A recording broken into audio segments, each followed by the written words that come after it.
Theme 55: The Lost Generation.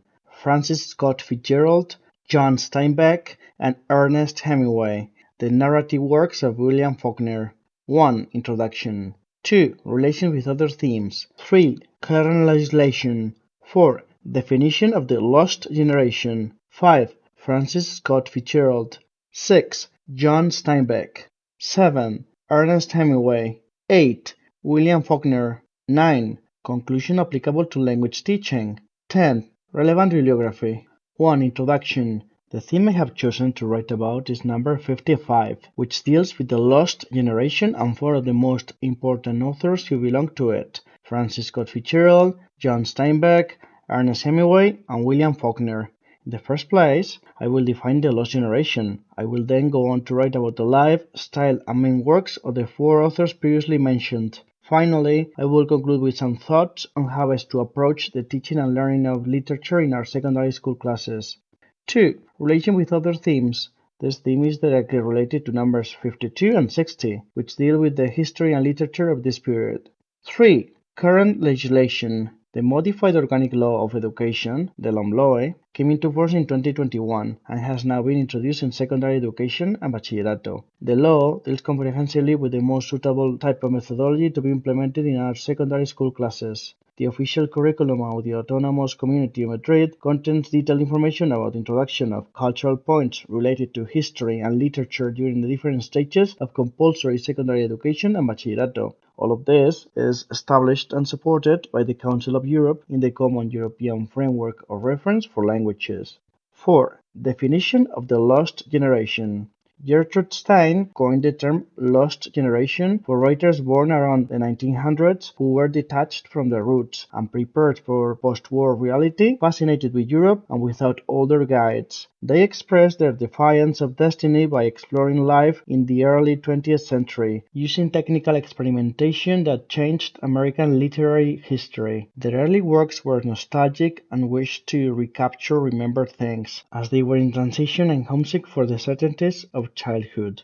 5. Francis Scott Fitzgerald. Life and style. Francis Scott Fitzgerald grew up in the Midwest. His writing reflects his own youth, searching for an unattainable perfection. He longed for certainty and attended a university for the rich to succeed, but envied those who saw action in the army. Fitzgerald focused on symbols, particularly the idea of American aristocracy, despite knowing it was spurious. He was fascinated by the magical properties of wealth and the immunity it could buy. However, he didn't contrast one group against another.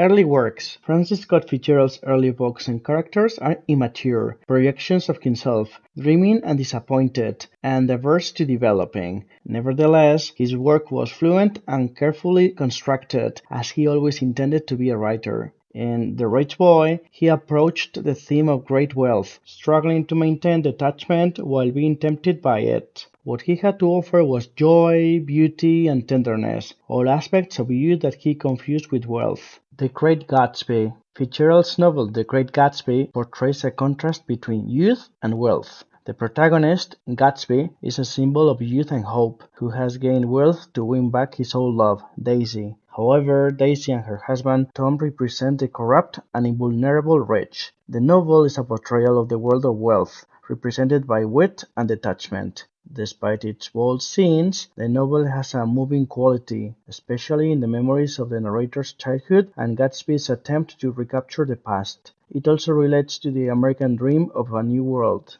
Tender is the Night. Fitzgerald's Tender is the Night was criticized by reviewers as outdated and unrealistic, featuring an American expatriate suffering from domestic and financial problems. However, recent critics have praised it for its ambitious scope and finely crafted prose. Although more professional, it lacks the nobility of The Great Gatsby and contains a tinge of self-pity. Nevertheless, Tender is the Night showcases Fitzgerald's abundant talent. 6. John Steinbeck. Life and style. John Steinbeck was born in Salinas, California. He is a naturalistic and regionalist writer who portrays the rural working class in California. He admires the have-nots, the misfits, and the oppressed, and his characters are essentially noble and hardworking. Steinbeck's creative process simplifies characters and idealizes qualities, transforming documentary reporting into art. Steinbeck is fascinated with the foreign element in the American population and believes the elemental life of the country is infinitely superior to that of the city. His novels represent scenes of great cruelty and passion, and several of them represent attempts to create a synthetic folklore. Steinbeck is generally sympathetic to the working class and to the rural laborer, but he did not adhere consistently to the platform of any party movement. Main works. Steinbeck's masterpiece is considered to be East of Eden, an attempt to retell the story of Cain and Abel through the life of a family in California. His other notable works include The Grapes of Wrath and Of Mice and Men. The former received little critical acclaim at the outset but soon became a bestseller and won the Pulitzer Prize. It portrays the plight of the migrant Oakes and offers little as a solution except for the organized philanthropy of the New Deal. Of Mice and Men represents a tragedy resulting from sheer stupidity. Steinbeck's characters are seldom deliberately cruel and are more likely to be gentle. Steinbeck won the Nobel Prize for Literature in 1962 and died in New York in 1968. 7. Ernest Hemingway. Life. Ernest Hemingway was born in 1899 in Oak Park, Illinois, and spent much of his childhood in the woods of northern Michigan with his father, where they hunted and fished. He developed an interest in writing, publishing in his high school newspaper and literary magazine, but also had a strong desire to enlist in World War I. His father forbade it, but Hemingway eventually volunteered as an ambulance driver for the American Red Cross and was wounded in the legs on the Italian front. He spent 3 months in a Milan hospital, which had significant impact on his life and writing. Artistic influences.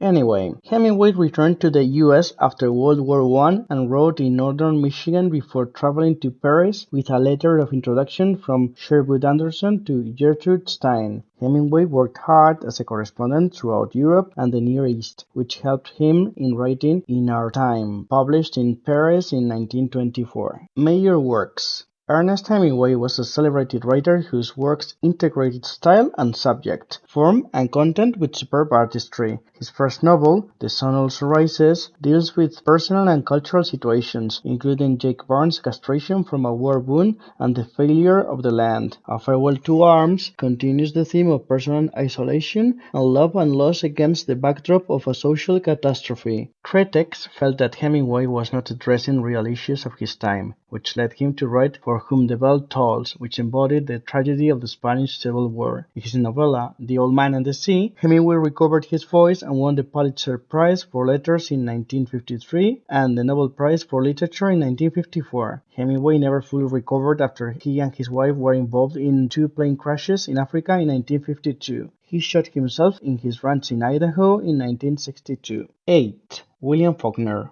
Life.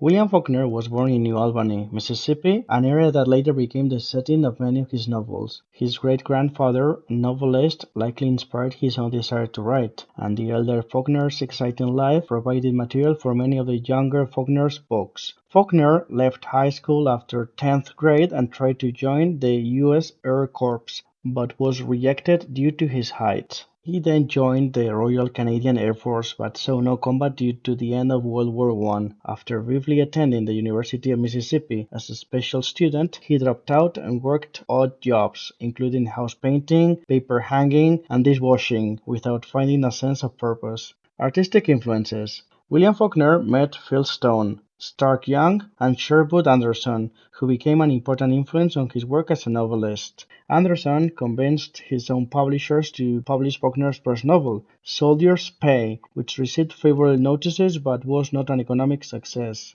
3 years later, Faulkner married Stella Oldham, and they had 2 children. He was honored with the Howells Medal, Nobel Prize, and National Book Award during his lifetime, and his themes are too universal to be classified as Southern regionalist. Though the actual events may take place in Mississippi, his location must be extended to the South and even the world. Major works. The Sound and the Fury, which is arguably Faulkner's most complicated book technically and his most successful artistically, narrates the story of a declining aristocratic family through the perspectives of different characters, using stream of consciousness narration and free association. As I Lay Dying tells the story of a family's efforts to bury their deceased mother and is also narrated through the perspectives of different characters. Sanctuary is the most vivid of Faulkner's novels, telling the story of a young college girl named Temple Drake who is violated by a gang of moonshiners led by a perverted social misfit named Popeye. The novel achieved both sensational and monetary success. Absalom tells the story of Thomas Sutpen, a wealthy and influential figure in the South who built his empire through ruthless means and a single-minded obsession with power and status. The novel explores themes of race, gender, identity, and morality in the context of the American South, and is narrated through the perspectives of different characters. All of Faulkner's novels employ complex structures, free association, and a focus on character psychology, making them powerful and enduring works of literature. 9. Conclusion applicable to language teaching. To conclude, I would like to highlight that these authors provide us with a wealth of authentic material. Current legislation highlights the importance of encouraging students to read, and it would be an excellent idea to use some of the novels, for example through adapted versions of works like The Great Gatsby, in our lesson. Many literary productions from this period have since been made into television series or films, and would also give us a great deal of suitable material to use in class.